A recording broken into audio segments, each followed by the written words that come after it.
जय भवानी, जय माताजी। વધુ સમય ન લેતા હેમંતસિંહ રેજીભાઈ, હેમંતસિંહ સંગભાઈ કડકસિંહ, દિલીપસિંહ અતોદરિયા બાપુનું સ્વાગત કરશે। લાલજીભાઈ ખુમાનસિંહ પંચાયતનું સ્વાગત કરશે। સંદીપસિંહ બાપુનું સ્વાગત કરશે। સંદીપસિંહ બાપુનું સ્વાગત કરશે। રણજીતસિંહ રાજ બાપુનું સ્વાગત કરશે। હેમરાજસિંહ સિંધા બાપુ।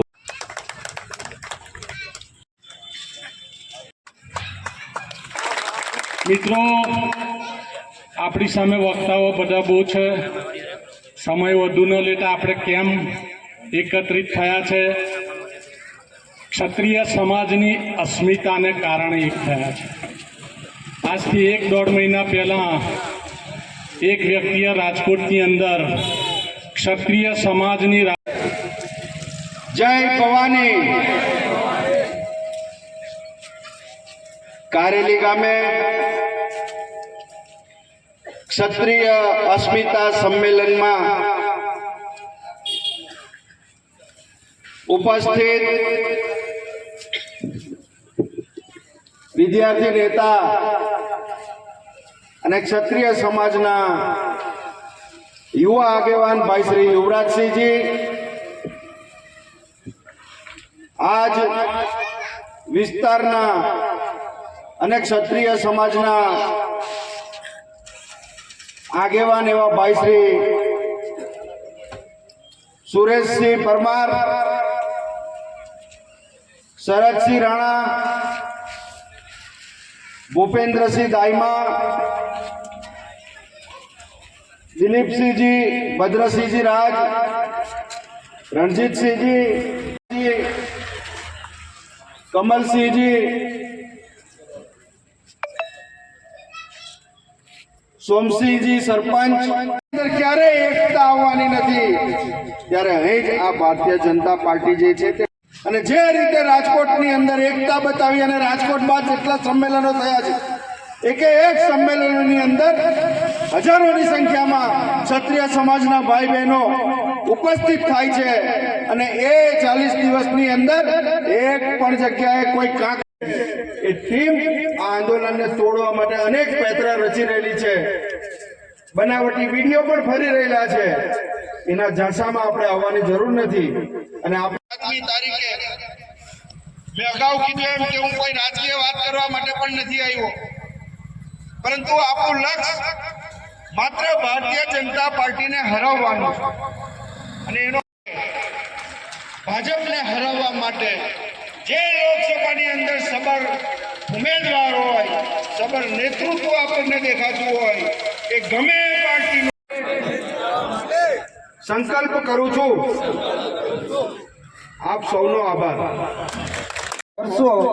ઝાપટું આપણને નહીં ફાવે, અમે હેલીના માણસ, માવઠું આપણને નહીં ફાવે। ખાલી ક્ષત્રિય બનવાની જરૂર છે, બીજી કોઈ બનવાની જરૂર નથી। આ સંદેશો આપવા માટે હું તમારા સુધી આવ્યો છું। બોલો જય ભવાની, જય ભવાની, જય ક્ષાત્ર ધર્મ। ડાયલોગ હતો કે આધી રોટી ખાएंगे देश को बचाएंगे। હવે આપણે આઝાદ થઈ ગયા છીએ, ખાઈ પીને અને મજબૂત થઈને લડવાનું છે, કારણ કે સામે મજબૂત છે એટલે મજબૂતાઈથી લડવાનું। મારા આગળના વક્તા આદરણીય સંદીપભાઈ એ ખૂબ સુંદર વાત કરી, એ વાતને હું રિપીટ નહીં કરું। તદુપરાંત અહીંયા મારી સાથે ઉપસ્થિત થયેલા તમામ જે આગેવાનો છે તેમાં વિક્રમસિંહ, દિલીપસિંહ, સંદીપભાઈ અને ઉપસ્થિત જે અહીંના જે ગ્રામજનો છે જેને ખૂબ સુંદર સ્વાગત કર્યું, તો એ સ્વાગતને પણ આવકારું છું। એવા અમારા તુષારસિંહ સરપંચ, મુકેશસિંહ ડેપ્યુટી સરપંચ, સોમાભાઈ, શંકરસિંહભાઈ, કનુસિંહ એટલે આટલાને પડકારા કરતા રહેજો. હું આવ્યો છું કાઠિયાવાડથી અને સિંહની જેમ ગર્જના કરું છું.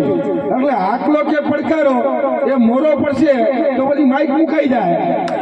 એટલે આટલો પડકારો કરજો, કારણ કે અમારામાં હાવજ ગરજે, અમારામાં હાવજ ગરજે. એટલે હાવજ ગરજે ને એટલે અમારે અહીંયા કાઠિયાવાડમાં એવું કહેવાય કે સિંહ ગરજે ને તો જંગલ થથરે, અને બાપુ ગરજે ને તો એટલે બાપુ ગરજે. અને હવે બાપુ બેગડા છે, કારણ કે આ પસા કાકાએ જે શબ્દો કીધા એ શબ્દોથી વડે નહીં કઈ ગેંગે કે ફેફે કરવાથી ઘડીક શણગાર મર્દોનો સજી લ્યો તો મજા છે.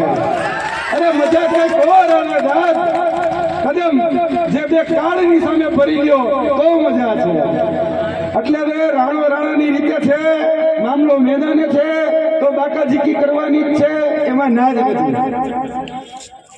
તો અહીંયા ફૂલ કરે બાબા સાહેબ આંબેડકરને,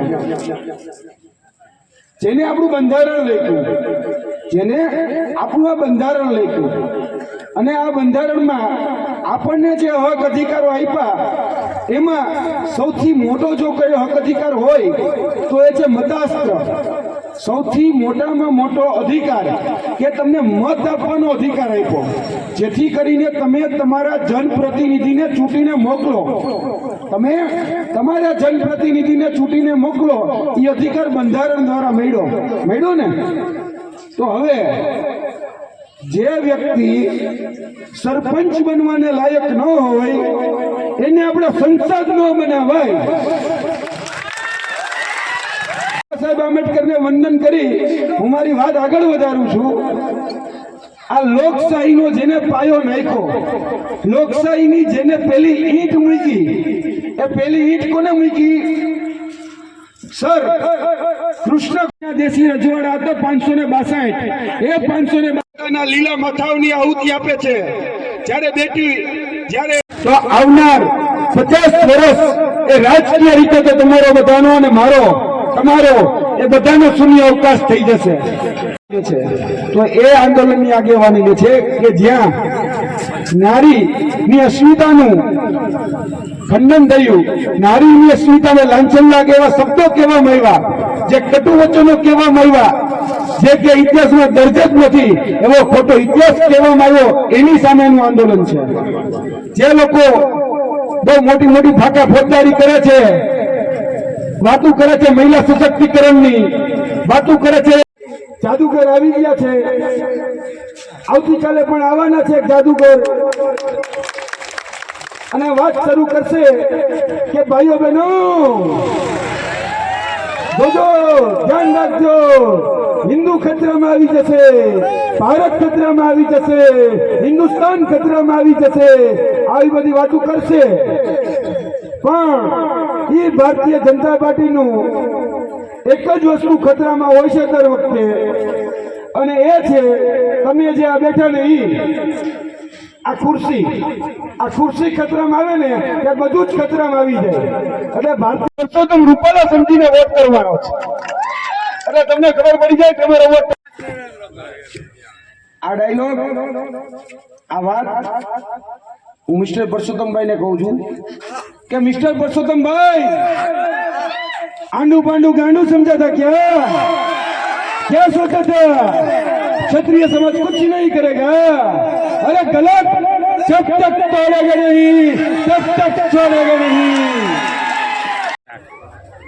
ખાસ કરીને અત્યારે અમને એવો ભરોસો હતો કે ભારતીય જનતા પાર્ટીએ પરસોત્તમભાઈ રૂપાલાની ટિકિટ પરત ખેંચશે, અને અમને એવો ભરોસો પણ હતો કે પરસોત્તમભાઈ સામેથી ખાનદાની અને ખેલદિલી બતાવી અને પોતાની ટિકિટ પરત કરી દેશે. પરંતુ અમારી ભરોસાની બેહે પાડો જઈનો, એટલા માટે આ ટિકિટ પરત ન થઈ. એટલા માટે ક્ષત્રિય સમાજે અત્યારે જે નારી અસ્મિતા હતી, જે સ્વાભિમાન હતો, જે સ્વમાન હતું, એની લડાઈની આગેવાની લેવી પડી. અત્યારે ક્ષત્રિય સમાજ આ આંદોલનની આગેવાની લઈ રહ્યું છે, કેમ કે જે અપમાન થયું છે એ ભારત વર્ષની તમામ જે મહિલાઓ છે, તમામ જે નારી છે, તમામ જે શક્તિ સ્વરૂપા છે, એનું અપમાન થયું છે. ત્યારે અમે આ લડતની આગેવાની લઈ અત્યારે ક્ષત્રિય સમાજ દરેક ગામડે ગામડે જઈ અને પોતાની જાગૃતતા લાવી રહ્યો છે, સમાજને પણ સમજાવી રહ્યો છે કે આ લડત શું છે. ત્યારે આજરોજ અમે જંબુસરના કારેલી ગામે આવેલા અને ત્યાં પણ મોટા પ્રમાણમાં યુવાનો વડીલોએ ઉપસ્થિત રહ્યા અને આ વાતને સાંભળી સમજી જે આગળની અમારી રણનીતિ છે એ રણનીતિ વ્યૂહરચના એને પણ સમજી અને